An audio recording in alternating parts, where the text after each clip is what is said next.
we're going to solve another arithmetic equation and do a comparison.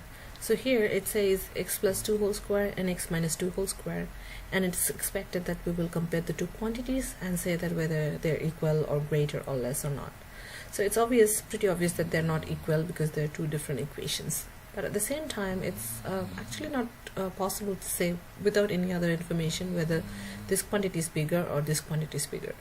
And just to be sure, we can just put different values, positive and negative, and see that what happens. So for x equal to 0, the left hand side is 2 square equal to 4, and the right hand side is also 4. So apparently it seems like they are equal.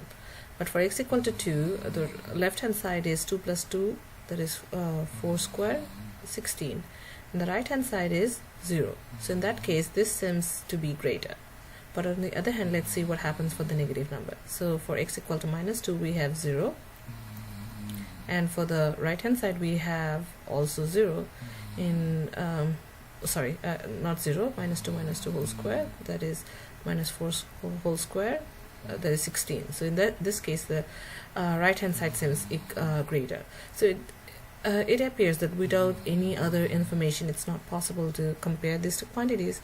So in this case, I'm going to choose option D, which is the relationship cannot be determined without the information given.